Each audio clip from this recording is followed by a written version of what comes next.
Hi guys, Ted Elsner, Sacramento Historical Fencing Academy. Today we're going to continue on with our discussion of the rules of the row stock, and in particular we're going to be looking at the second rule of the row stock. But before we go on, if you could do me a favor and hit that like button. If you haven't already, go ahead and subscribe as well. Maybe follow us on Facebook, and stay updated on all the things we have going on, additional videos coming out. But anyway, let's look at the second rule of the row stock. You should not cut to the body until you have made yourself secure with parrying, not only to cut or thrust to his body, but so that after delivering the cut, you can recover your weapon and body without harm. So this ends up being a really important rule that Meyer has given us at this point. Basically, what he's telling us is that before we launch any attacks, we need to either gain the opponent's blade or be launching our attack from such a position that we're immediately going to be able to make ourselves secure against the opponent's attack. So it does allow for an attack directly to the body, assuming that we've gotten to the place where it is safe to do so and that we can recover back to parry right afterwards. But we want to, as a rule, especially early on, start off by gaining the opponent's blade in an advantageous position and then moving from there. All right, so the first thing we want to look at in regards to making ourselves secure with parrying is what the kind of mechanical advantages that we're looking for in this are. The real thing that I want to start with there is that, and I've covered this in a live stream video in the past, when we look at a parry, there are kind of three locations that I could choose to attempt to parry against an opponent, right? So the first one would be what in Sacramento we typically refer to as the common parry. Okay, so the common parry is going to be a parry that occurs up to a arm's breadth from the body. So if I were to parry against an attack that was coming in here, right, an arm away from my opponent's body, I'm very secure from this attack, right? The way that it comes in at me, I have a nice strong shield in between. However, I have a giant distance that I have to cover to get back to my opponent and potentially strike them, okay? So it is for that reason not a particularly great parry, especially if I were to parry and then strike from there. There's now a great big opening that my opponent can attempt to chase into, possibly resulting in a double before I could come back and regain the bind, okay? The opposite end of that would be a parry that comes directly to my opponent's body or face. Now, in this situation, I'm, fairly well off as far as being able to offend the opponent quickly, and I could even then possibly come back to the body.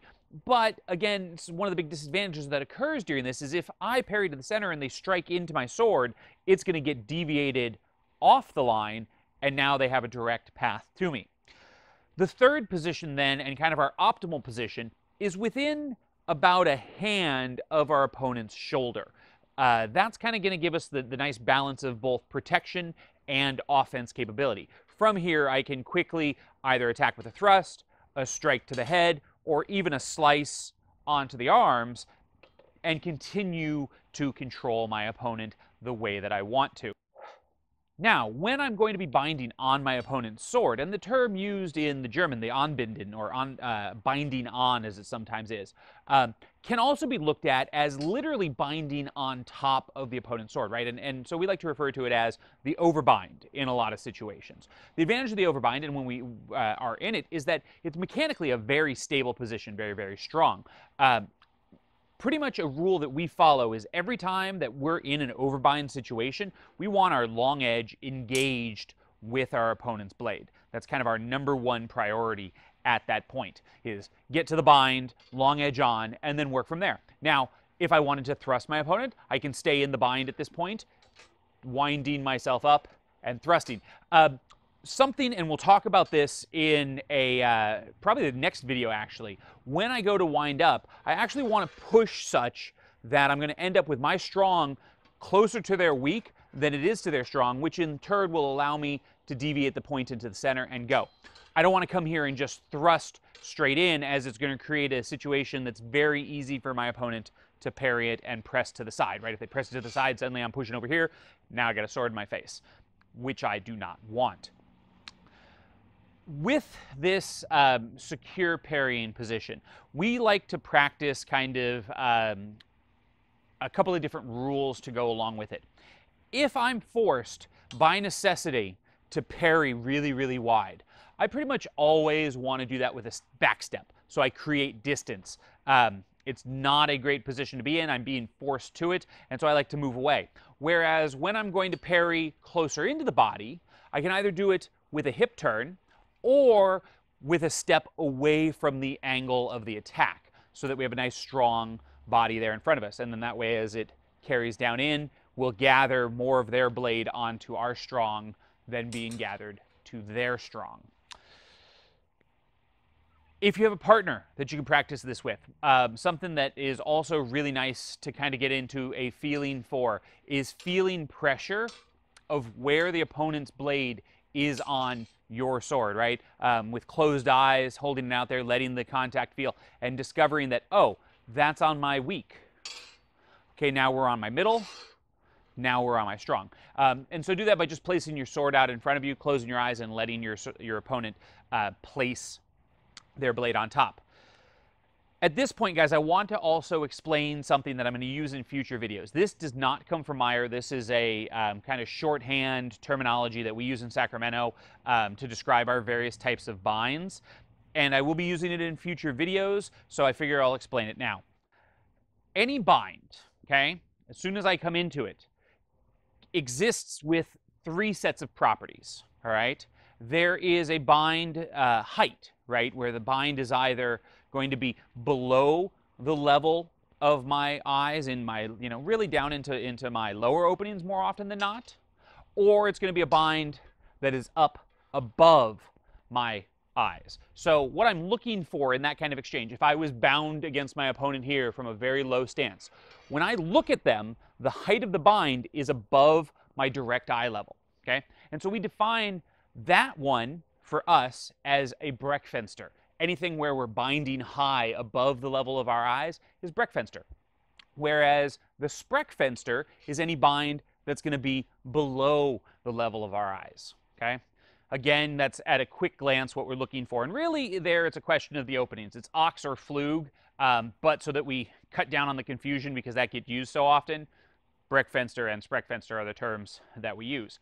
Then there is a question of the breadth of the bind or the width of the bind. For that, we define it as either an overbind, where we're definitely on top of their blade, a neutral bind, where neither of us have that advantage, or an underbinding situation, which is the opposite of it. Again, this is just so that we can, at a very quick glance, know where we are. So my main key is if I find myself in an overbind, I'm going to use my long edge. If I find myself in any other bind, my short edge is going to become my best friend at that point to regain strength. And we'll talk about why that is in the next set of videos. A lot of it has to do with the rotational ability of the blade to create space as it's twisted from short to long. The last distance, and I've talked about this in a previous video in this series, one of my earliest ones, is a length question. And for us, we define it as weak, middle, and strong, okay? Realistically, what I'm looking at for most of my binds is that I will occur in one of these middle binds. In this case, my middle weak on my opponent's strong or middle strong, okay? I really at a glance want to see all these. Having these all together gives me options on how I'm going to proceed. But that way I can define any given bind based on its height, its breadth, and then its depth or length to the opponent as well. So that's what we're going to come back to. We're going to talk about that. That's going to be a shorthand I use in a future video. So I will refer back to this video, I'm sure, repeatedly in the future. If you're watching it for the first time, just know that this is kind of, again, something we use in Sacramento. It is not a historically based kind of terminology, although the material does show up in there. Anyway, guys, I hope that this second rule of the Rostock has been useful to you. Tomorrow's video, we're going to go into then the first rule of the diagram found in the Rostock, and we're going to specifically look at the location of these binds and where we want them to be able to effectively attack our opponent. Okay? Hopefully this has been useful. We'll see you tomorrow. Bye-bye.